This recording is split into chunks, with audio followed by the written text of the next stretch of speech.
Good evening, everybody. And welcome to podcast number 13, right? Is it?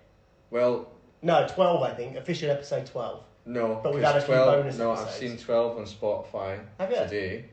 So that was published yesterday. Yes.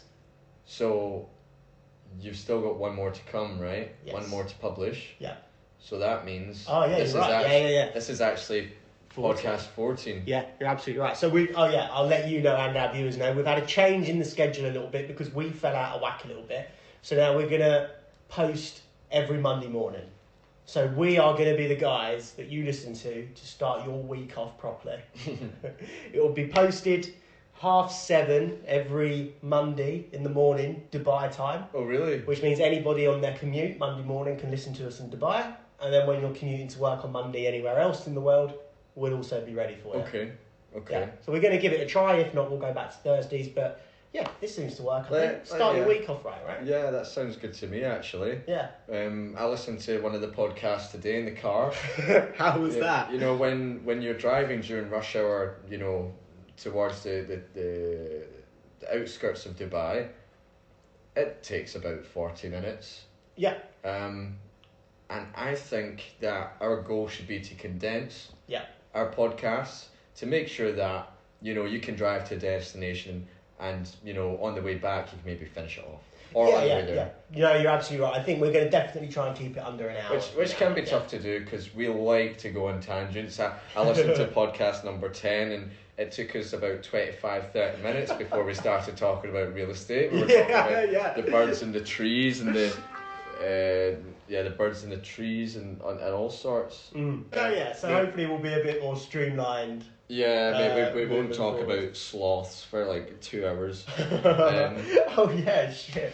That was because that's 2 weeks ago. You know, I still haven't been to this the Green Planet. This Green Planet because you painted such a descriptive story of it. You feel like you don't need to go. I've already visited it in my imagination, so you know, I didn't need to get shat on. So, yeah, fair enough. All right, yeah. So, how's your week been? Yeah, well, so I've just been hanging on a few deals, to be honest. I've got most of the deals I've got ongoing are with developers, and I'm always throwing the ball into someone's court and waiting a week for some answers. Right now, I'm working with an agent on one of my listings for the Burj Khalifa, and although the client was incredibly serious, I'm finding it a little bit tough. But pushing some logic through to get things done efficiently and quickly, because the lease was supposed to start today, but there was a few delays reading over the contract and waiting on funds to come from elsewhere into his business account, so that but I still, although the checks have been written, I haven't got them in my hands yet. They're with another agent, and this is why I wanted to talk to you today about working with other agents. And this is a topic and a half. Yeah, because this is what the crux of my past few weeks have been, actually, and I've had a lot of debates with an individual based on this. And well, I'll start off because working on the Burj Khalifa. Do you mind if I interrupt for 1 second? Please go ahead. Let's just explain it to the listeners that might not be in the real estate field or something. Sure. As a broker, you make your cold calls, you acquire your listings, you then advertise them on a portal, and you hope that somebody inquires directly through you onto your property and you close the deal that way. Yeah. However, what you'll find happen is that someone will inquire on your property won't be a match for them, so you will then go out and try and find an alternative property for them. You obviously start with your own internal stock. Yeah. If that doesn't match, you don't want to let go of that client, so you will then reach out to other agents to see if there's any stock in the market that will match their requirements. Yeah. And when you do that, if you contact another agent or if another agent contacts you, that's called like a split commission deal, an agent to agent. Yeah. That's what we're going to be talking about Yeah. now. So sorry for interrupting you, mate. No, that's okay. You explained it well. An A2A is two agencies collaborating. And in this case, we're talking about two external agencies. Mm-hmm. For example, I'm from House & House. Someone from Allsop, and Allsop could contact me and say, I've got a client that wants your unit. Would you like to work with me? Yeah. And I'd most of the time say, yes, please tell me about your client. Anyway, but after the whole qualification process, you're not just qualifying the client here. You need to qualify your agent because Absolutely. there's a lot of agents out there who don't know how to deal with their clients. Yeah. And Yeah. Ridiculous. Yeah, and currently I'm in a position where with one of the agents I'm working with, although he's very good at going out and having a laugh with high net worth clients and getting them to say, right, okay, I'm gonna do some work through you, find me this. And then he's come to me and very excited, rubbing his hands at the thought of getting this deal done. And although he has his certain competencies, when he comes to me and he says, this isn't a client you say no to. This isn't a client you say no to. Come at this time for this reason, and let's get this done. And then I'll take a step back. I don't want to sound negative all the time here, but there is no point in doing this because why would we meet here when it can all be done online and we can waste little time? Like, you just want this for a field trip for your client and spend more time with them? I don't know. But he says, just do it. And I say, well, I'll try my best. But it becomes increasingly infuriating when they're not listening and you're trying to tell them the process and they don't portray that to the client. If they don't portray the process to the client, then the client's expectations have not been managed, and the client will be infuriated that this process is not smooth because all they do is wait and wait and wait and get little pieces of information at a time instead of, right, I'll get you everything, just give me 2 days. 2 days comes, there you go. Right, now the ball's in your court, give me this. Yeah, exactly. It should be sort of corporate like that. It should be like, I get this information, I pass this on to you, you then tell me what's required. Yeah, exactly. I can handle all this, lots of small individual calls and messages are not formal enough for me. The information needs to be collated. And it needs to be formally noted down as well. Yeah. And if you lack a formality with dealing with your high net worth clients, then it's not. We both look like a fool. Yeah, exactly. Because right now you're probably bitching about me to your client, telling them why things are delayed. Oh, this agent did that, and I don't know what you're doing here. So I'll always interject and make sure that there's some level of integration where I have the opportunity and permission from my other agent. Listen, agent, I'm going to send an email to you and your client just to make sure we're all on the same page. Yeah. And I managed to do my milestones like this. But the reason why I brought this in particular agent up is because of the way that he's acting with his client. And he seems to be... he seems to just say yes to everything, despite me having told him about the processes 100 times. And he's like, but did you not tell him, like, that's a very illogical thing to do? Is it him that's asking for this, or has he not been educated? Because I'm sure he's smart enough, if he owns $1 billion company, that he wouldn't want to waste his time, right? Exactly, yeah. And that's exactly what's happening. Tomorrow I'm going to go and I'm going to meet a very high net worth client just to collect checks. Which is a waste of everybody's time. We've arranged a meeting at the end of the day. Now, if I had those checks today like I asked, then I could have implemented certain processes so that the unit can be ready, because they were supposed to be in it today. And I've told them already that handover won't be tomorrow. So why are we visiting a unit and bringing people from Abu Dhabi and other Emirates? You know what I mean? Yeah. So something's not right. It rings a bell in my head thinking, what's going on? Okay. But if this is what they want to do, then I need to, you know what I mean? I end up talking to, the landlord side and say, I need one of you guys to come open this unit and spend 2 hours, 3 hours of your day. And you've got to justify why you're asking. And I can't justify it, I'm sorry, but please come down.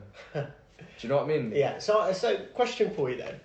We sort of touched on it earlier. The reason for that split deals happen in the first place is because a client typically inquires on your property. It's not a good match. You then go out and find something else for them, right? That's being a good broker, yeah? So if a broker is doing that, but you have the feeling that they're not informing their client about the processes correctly and everything, why would this client, let's use your example, why would this client be coming through a different broker that you think perhaps isn't up to scratch rather than contacting you directly? How do you think this has come about? So, with high net worth clients, you're not in touch. This guy is in touch with the client himself, like the boss Right. of the company. Okay. Right? Now, if he had certain staff who had their own processes, which I believe he should. If he's this high net worth, right, then Yeah, you would expect these processes to be in place, yeah. I think that's what's confusing me about this in particular deal, is that his staff would be saying, right, okay, we've done this now, we've done that now, but it was the boss who wrote the checks. See, does that not raise alarm bells? But the question is anyway, why hasn't this guy contacted you? Why has this turned into a split deal? Well, I believe people who are high net worth don't look for their own units.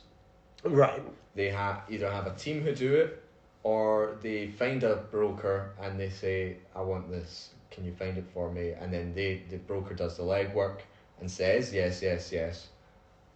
But I've had nothing but agent calls for my Burj Khalifa deals. I've only, for the past, 4 months, I've only had calls directly through other agencies. Okay. And some of them work out well. The agents who are willing to integrate into the processes, because my landlord's out of touch, so it gives me a certain amount of power, which can be good for me. Yeah. Because I know the units backwards and front, I know the process is backwards and front. But if another agent is willing enough to, obviously we've signed an A-to-A agreement and trust me and my processes, then there should be no problem with all of us being in the same email chain. Yeah, you know what I'm saying? Because it's a level of trust, some agents obviously don't want to let their client be integrated fully until the end of the process, where it's just the client and just the landlord together. And that's probably because they know you're a better broker, right? Right. A fear of losing the client. Perhaps. Because yeah. that's got to be what it is, right? Because I don't understand. And so these high net worth clients that deal specifically with agencies, how do you become the agent or agency that they reach out to you directly? Because we're one of the biggest real estate firms, or you're one of the biggest real estate firms in Dubai. Why aren't they reaching out to you? We're not the biggest commercial firm. Okay. Now, huge international companies might have people on the ground as well, who will call up through listings, or they might contact the big ones like Knight Frank and JLL. Do you know what I'm saying? Yeah. If they don't do that, then they might go to the local ones, as I like to say, like Core Real Estate, CRC, Better Homes, and also the ones that have larger commercial teams. House & House, although we're smaller, we are actually very diverse, and we do have our fingers in a lot of pies. Yeah. And people don't really notice that. We're working on the marketing team actually to promote that a lot more. Okay. Nice. But I think it's just a matter of time. Like, international companies do contact us through listings. They've got teams of, like, it could be managing directors sometimes, or the person below that, who are like, right, I know that I'm a decision maker in this. Although I'll need board approval, I can still make initial decisions to pitch to the board what is most viable for our company. So, it happens every now and then. I get direct leads, but for good stock, if you've got good stock, then the agents will call you, because there's not much available of that good stock. When it comes to commercial, we get a lot of agent to agent calls. Okay. And I qualify my agents as much as I do their clients, because it just gets bloody messy, mate. I'm telling you. So when you're qualifying them, how many of them have genuine clients that may or may not be the right fit, but do have somebody there that's interested? And then how many of them are calling up to fish as much information so that they could potentially be stealing that listing from you? This is the one thing, right? You can have stock, and there's many ways to qualify an agent, and that's by qualifying their client through them. Because if they haven't done their job properly, then you know you're starting from scratch, and you can probably just say nah, and you'll have their client call you up in like a couple of days' time. Right, got you. But one of my points was, what was my point? Sometimes, like I said, when you qualify the client through the agent, they might not know shit. But if they do know shit, and then you say, right, so here's some of the information of my unit, such as the size and stuff, they might not have seen the ad properly, and you'd be like, there's some information that shows you where the property is, how much it costs roughly, and blah blah blah. And with agents, they don't give you feedback. Like, you're just another agent. Yeah. Like, I would give them feedback. I personally say, listen, thanks for sending that across. That's a good property. I don't have, the client has seen it and they don't like it and blah, blah, blah. Fair. But thanks for sending it across. I'll keep it in mind and I hope to work with you in the future. That's what I'd say. But other agents, right, they've got all the information. They send it to a client. Client says, nah, and that's it. So you qualify their client through them. If the agent slips up and they're dog shit, then you can probably say, nah, you're all right. And if you send them the information and you don't hear anything, then that's fine. Yeah. But the trick is not to spend too much time on the agents, but be thorough and be quick, because they should know what they're talking about, right? They should have qualified their client. Yeah, exactly. That's the mark of they a good should broker. know what, and if they don't, then I'm very quick to get out sometimes. Okay, fair enough. I think you've maybe mentioned before on this podcast that sometimes that doesn't always work though, right? I think you gave the example once of like there was a villa that was a nursery and potentially a gym or something like that, and you kept on getting A to A calls, and then somebody couldn't qualify their client and then went and closed with somebody else that had the listing. So what happened was actually that the landlord, it was taking so much time for me to lease that in particular unit that they did reach out to other agencies. Got you. And that's when they came across someone who just got the job done. They didn't care anymore about the level of clientele that was going to use the unit. Okay. And they dropped their standards to close the deal essentially. So okay, fair enough. You were talking about high net worth clients reaching out to specific agents. If you flip that then, so you've got this relatively exclusive unit in the Burj, right? Yeah. Is that yours exclusive? It was.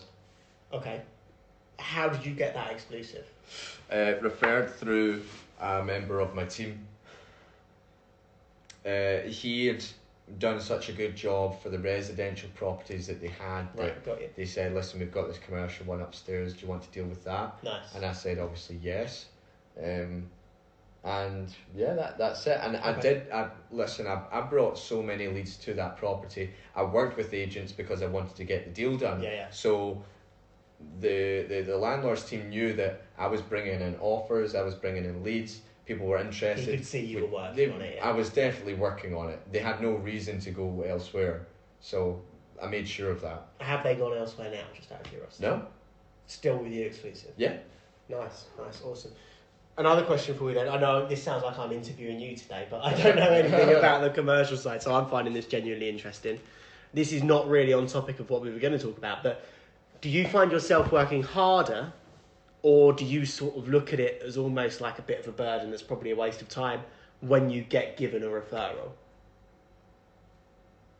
Because there's a lot of, when I was working... You mean from internal, inside the company? From internal, yeah. Because there was a lot of times where I would reach out to a few landlords, I'd do a good job for them, and then I would be, I'd get an absolute barrage of, I'd be in broadcast messages on WhatsApp of commercial units, and I'd message you.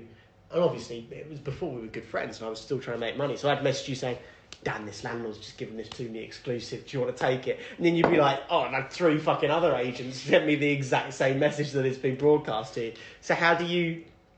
Because a lot of referrals are shit at the end of the day, right? How do you distinguish between the two? I get where you're coming from, and I still get a lot of referrals from inside the company, but... in the past, I would entertain those leads, give them a call, see what they're doing with the property. And there's been so many times that I've done that, and for buildings that I know aren't of great value, and then the landlords are trying to sell it for a high price, and I realise they've sent it to a million other agencies and stuff like that. So I know what risk I'm getting involved with. If it was good property that's worth working on, then I would do it. And a lot of people would say just do it, but I need to recognise distractions. So with certain referrals that I would give them to team members in my team who work in those areas, because I've got my own areas to focus on. And for them, even if they don't get it online, they know it's there as an option if they need to use it. Do you know what I mean? Because if a landlord's sending his properties to like 10 agencies, then he'll get a call from someone he doesn't know every now and then, and he'll entertain that call. That's his choice. So for one of my colleagues to randomly call up one day and say, listen, my name's so-and-so, I work in this area, I got your number from one of the team members at House & House, I would like to show someone your unit, is it still available? And he'd be like, yeah, it's still available. Okay, what are the conditions? Strenuous conditions. Okay, that's acceptable. Would you take it for this? Blah, blah, blah. And they'd go do their job. Just don't involve me in that, because, do you know what I mean? Like, I'll work in referrals, no doubt. And every now and then I get a good one. Yeah. So I'm sure you did as well. Yeah. And it's like, why, every now and then. Yeah, exactly. Why would you send that to me if I'm not working in that area? Yeah. That's what you would say. For me, it's like, well, I guess I'm just a commercial dude that does everything. No, not anymore. Not anymore. So talking about referrals and obviously A to A's and stuff, what about splitting your commission with someone internal? Right, because I had a job interview last week or early this week, whenever this fucking goes out, and I got into a bit of a debate with the actual interviewer about what's more important, teamwork or competition. Because working in a real estate company, we have sales rules that we have to adhere to. If you break the sales rules, or if you lapse for a certain amount of time, somebody else can steal your contact, whether that's a landlord or a tenant, and then they can take it and do the deal themselves. My argument was teamwork should be more of a motivating factor than competition. Both are important, obviously, but I worked in the Marina, which is a highly transient place. There's thousands of apartments on offer. It would be impossible for a single broker to cover the entire area. So you would have to have different agents focusing on different buildings and then cross-sell between the two. His argument was, no, you should be striving to achieve as much as you possibly can, which is not by doing split deals, it's by taking people's properties if you've got the client, blah, blah, blah. So it went through that. So I think you're only as strong as the team that you're in. Well, it'd be interesting to hear your point. That sounds like it's generating internal competition when it should be external competition. But right? So now, your teamwork idea, right? So, for example, right, if I've got a client and you've got a property and we both work in the same area, then I would say do that deal 50-50. Exactly. Why? Because you're both area experts. Now, if I work in a completely different area, then I'm not an area expert in your area. So that should just be, there's a client for you, that's 10% referral or whatever the referral agreement is. But I work in the same company, listen, there you go, I know you can get the job done because you're in it. Okay. You know what I'm saying? Yeah. Now, I kind of disagree with that, though. Okay. I think if you're in the same industry, you can do all the legwork in qualifying your client, in finding out what they like and don't like, all that sort of stuff. Which takes 10-15 minutes of Not phone necessarily. call. Okay, maybe with commercial, but with residential, it's still, you have to have a feeling for a place, right? And you can show them 100 different properties in the Marina, and then they might say, do you know what, I don't want an apartment. Like, I've viewed so many of them now, I'm new to Dubai, I don't think an apartment's for me. I want a villa area. If you then qualify, you find the perfect property for them. Right, that's reasonable. Right, okay. But so anyway, you could call up the agent who works in a different area and say, listen, I have showed them everything in Marina, and it turns out they want a townhouse. Now, I know this client backwards and forth, and I'm a little bit disappointed in what's happening right now. Listen, I'm going to work with this 50-50 on you. Would you accept that? And they might say, yeah. Yeah. So then, in that case, there's a level of understanding. But if you just say, hi, I just met this client, I've spoken to them for 15 minutes, and they're interested in a townhouse, can I get 50-50? Let's do this. they'll No, probably shut you down. send me the lead over. Do you know what I mean? Yeah, So, yeah, I get I'm a it. reasonable But person also, here. I'm That's reasonable. also not what I'm talking about. Sorry. So Need more beer. I know we're out because you didn't throw any around. No, I mean, so in the marina, let's say it's in the same area. Let's say for you it's commercial, let's say for me it's in the marina. If somebody likes another agent's property, this interview that I was in, he basically said, you shouldn't do a split deal with that person. You should try and find every single way you can to steal that landlord. You should wait for the sales rules to run out. You should try and find something that means you can steal it. You know, have they inputted their email? Have they put their phone number in properly? Have they contacted them in the last 5 days? You should. I don't agree with that. That's exactly my point. I think no. You should have no hesitancy. You're the perfect example. You just said you would offer them just a referral scheme. Most agents would say it's 50-50. More agents than most would say, I'm going to try and steal that client. If I can't steal that client, then I'll offer 50-50. Yeah, that's bullshit. If I can't get 50-50 from you, then I'll give you the referral. I think that's wrong. And this is my point. I would agree, yeah. I think you should be working with your team. If, you know, let's say you're in the same area. It just creates hostility, doesn't it? Exactly. Tension. And there's something like, okay, I don't know the exact number, but there's something like 1,200 agents in Dubai. Maybe that's 12,000. I'm not 100% sure. Oh, it's not 1,200, mate. It's definitely more than that. All right, well, let's say it's 10,000. It's like 1,200 agencies in Dubai. All right, let's say there's 10,000 agents in Dubai and there's 1,000 agencies. You're competing with 1,000 agencies. The last thing you want is competition in-house, right? Yeah. You should be trying to build a team that's really strong that you then dominate the market. Yeah. And we were back and forth over this in the interview, and he was like, no, the competition has to be there. The competition in-house keeps you sharp, it keeps you focused, it keeps you determined. It does. And I was like, I agree with all of that, and these rules need to be in place, and you need to adhere to these rules, and you should be encouraged to follow them. But the then way you make money... You end up spending so much time in the CRM system just making sure people don't have the opportunity. Exactly, then you're not out there selling. Yeah. Yeah, Oh, I found it really interesting. Yeah, that is...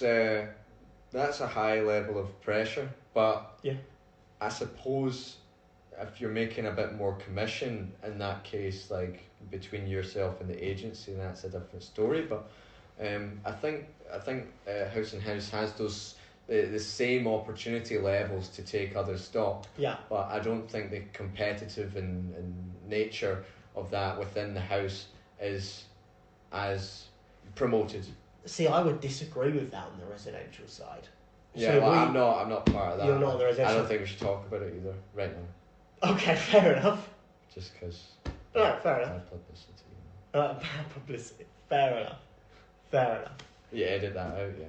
Yeah. Do you even do editing? You just call them. Fuck off! You called having it a up? bunch of locals. I'm gonna say. They are. No, not locals. Just the people that go to 5 JVC and think they're Billy Big Bollocks. It pisses me off. I don't give a fuck if they're local or not. Jesus. Yeah, that's whatever episode that 10, by the way, guys. You can listen to it if you like. But like, when you work agent to agent, yeah, you meet some absolute belters, don't you? Well, you meet some right fucking dickheads. I've met so many people who I'm like, gee, how are you still alive? Yeah. Like, who's listening to you? And I'm not right. trying to sound like I'm the smartest guy in the world. I'm definitely not. But I work on you know what I could be better at, which is a lot of things. But you always come across agents that you're like, Christ Almighty. And I've offered it to a few people before in external companies. I said, listen. Why don't you hand the client over to me? We'll sign an A to A for a professional referral, which is 25% to you. Just give me your client. They're always like they're too proud to say yes. Yeah, pride. But I've asked it and I've said, listen, no offense. But I don't even say no offense because I don't want them to think it's offensive. Maybe I should be more stern, but I'm just telling them, listen, I'm happy to talk to your client because I don't fully understand what you're telling me. Yeah. So give me your client. That's a tough sell, to be fair, isn't it? It should happen. I believe it should happen one day. If they're like, oh fuck it, I don't have anything, can't be arsed, I've got other things to work on, then give me the client, please, happily. I'd rather have the client than you. So. Yeah, exactly. But I've also been in situations where, yeah, you're right, like you might outsmart the other agent and they're like, why am I talking to this guy? And they actually contact me, and I say, listen, I've already got an A to A agreement, as much as I'd like to. This is in place. However, what we can do is make sure we're all integrated, so that there's That's a little. pretty noble of you. You'd be surprised how many agents. I don't go, and I know it will bite me in the future if I was to do that. Yeah. And the last thing I need to do is make enemies. Do you know what I mean? I don't need anyone bad mouthing me and things like that. You never know who people talk to, so it's not worth it. Yeah. I think if you're in the game short term, if you meet an agent, you can tell if they're short term because they're out there to fuck you over. They're out there to make a quick buck and run away. Yeah. And you get it a lot in residential, I'd say. Yeah, people who come and go, especially in smaller agencies, who just say, blah, blah, blah, and then you end up with a tenancy yourself through an agent who no longer works for the company, who referred you to someone in the company who no longer works for the company, and then you're like, what the hell is happening? And what did I do? I got a good deal, but he's run away with a commission, and I've got no one to help me. You end up talking to the landlord directly eventually. yeah. Which, okay, that's actually quite an interesting topic then. Looking at it from a tenant's point of view, once the deal is done, who do you think should be your main point of contact? It should be like, if the landlord has a property manager, it should be that property manager. Fair enough. But not 9 the times agent, out of 10 they don't. because the agent needs to contact someone who then does it. So if you're annoyed, you can talk to your agent, but you should be pushing for the landlord's contact and pitching to them, listen, I'm going to call you every 20 minutes until I get an update. Do you know what I mean? Yeah. Because that's what needs to happen. If you've got a burst pipe and you're calling your agent, he's like, oh no, I better call someone. I better call my property management. That can help. That can help sometimes. If the landlord doesn't have a property management, then whatever. Like a company, a real estate company might have their own services that they can issue out to, as long as they're half decent. Yeah. They can promote their own services. So. But you've got to remember, we're coming at it with real estate knowledge, right? There's 100 different people. The best example I can think of is a contract renewal, right? So under Dubai laws, the landlord has to serve notice with at least 90 days notice of an increased price. That is where the agent needs to come into play. For the landlord. For the tenant. Oh, and the tenant. Both. The landlord can technically, a week before the renewal of the contract, say, I'm putting your price up 50%. And if you're an uninformed tenant that hasn't got a fucking clue, but has the money, they will pay it. I've had phone calls from friends who are, teachers and things like that, and they've come to me with this issue. But it says in the contract here, why is he asking for this? And I said, stand your ground. Yeah, like exactly. I've said, he hasn't served you properly through the notice periods, and he doesn't have any right to tell you to increase the rent and stuff. Don't worry about it. Just tell them this as per RERA, and then forget about it. Yeah. Because the contract is assumed to continue. So just it's automatic. I just right say of renewal. don't stress about it. Oh, are you sure? Just don't stress about it. I literally just went through the same thing with Laura. Her villa was up for renewal, and she was like, it was up for renewal in March, and she's been because she's very well planned, so she's been talking to me for ages. And I went, just bear in mind, if he doesn't do it before 90 days, he can't put the rent up. And then 90 days came and went, and then she like about a week or two ago, she was ringing me, and she was like, oh, he's put it up by fucking X amount, it's unbelievable. I went, whoa. No, he fucking hasn't, because he can't legally do that. And she's like, what do you mean? And I was like, yeah, has your real estate agent not been in touch with you? Nothing. And he was just trying to take advantage of her. And I literally, so not being an arsehole, but I sent her like, I was like, take my word for it, but also here is the RERA website which confirms it. With the downloaded brochure. Yeah. So she literally just sent the link onto him and said, no increase this year, but you can let me know for next year. And he backed off, and that was it. Like, fuck knows. Yeah. But so you can only get away with that once, can't you? yeah, exactly. But it's like, who do you stay in touch with? Because real estate agents 9 times out of 10, they don't give a fuck once the deal is done. I think and then it's who do you talk to? When you've finalised a tenancy and you've put it into your CRM system for your clients, you do need to set that call back. Yes, And I think a agree. lot of agents forget to do that. They create the tenancy in the system and they forget to do their callbacks. It's not even that, mate. Let's say 60% of agents, they're not even at the same company by the time the callback reminder comes on. Right? Do Do you know what I mean? Especially in residential leasing, it's such high turnover of people just looking to make a quick buck. if you make like 5 deals a month, They don't give a fuck. Do you know what I mean? Yeah, they don't give a fuck. So that, again, sort of off topic, but that's really interesting. Yeah. Really interesting. So, yeah, I think that pretty much wraps it up, right? I think we talked a lot about A to A there. Yeah. I mean, I suppose we could talk about these high net worth clients again. Do you want to save that for next week with 45 minutes in? Yeah, I suppose I mean, I have a bit to say about it, but not too much. I mean, Okay. you just... Fire away, mate. If I was to hit it with just a few tips, it would be sharp, Mm-hmm. don't ramble, Yeah. just be clear cut, tell them what's going on. If they ask you a question, don't ramble around the back end of it, say yes, and then Explain. elaborate a little Yeah, bit. because these are CEOs who is They- all about time over ROI, are all about fucking getting clear non-bull chances. They've Yeah. got other shit to be doing. Yeah, Yeah. and just be formal. You can still be informal sometimes if you want to have barter, but it needs to be the right setting. Yeah. You need to be emotionally aware of that. So that's a few tips, I guess. That's reading the person you're dealing with as well, right? Because these high net worth clients, again, they typically are quite, I don't mean any offensive, but narcissistic people to be in that position, which means they're going to go through intense highs and intense lows, which means you have to pick and choose when and how you act with these people. There will be an appropriate time, as you said, and an inappropriate time where you just need to cut the shit and be formal.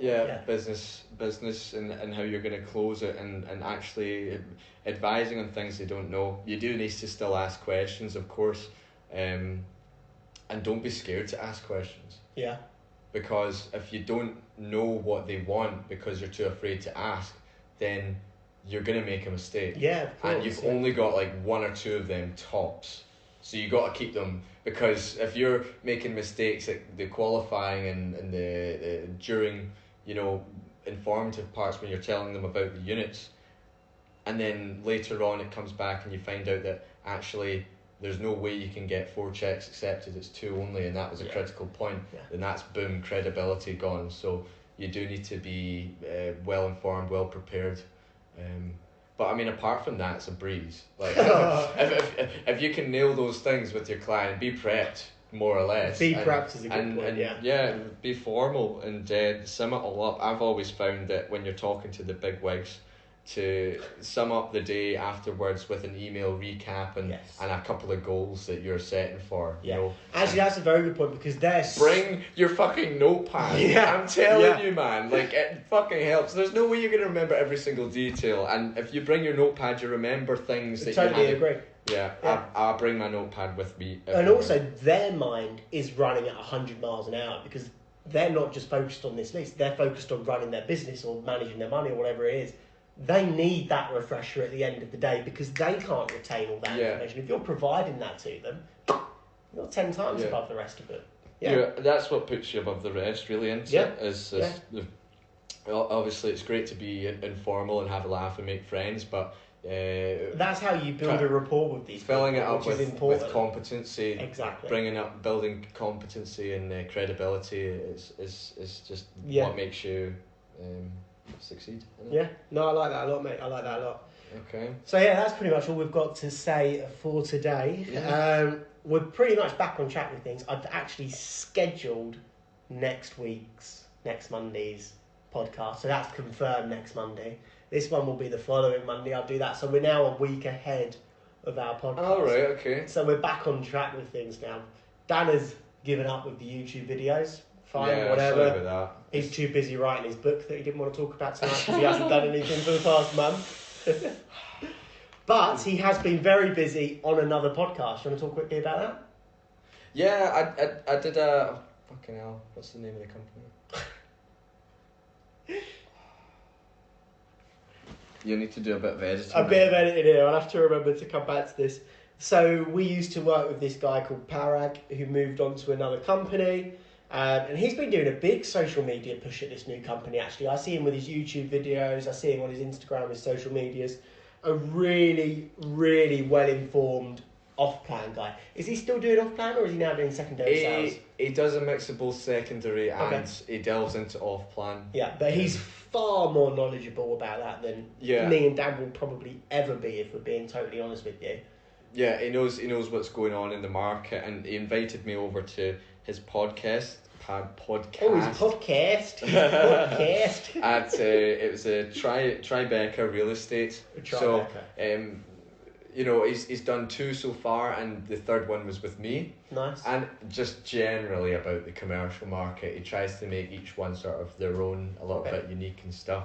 But I think obviously we've done 14 episodes now, and I find it pretty good.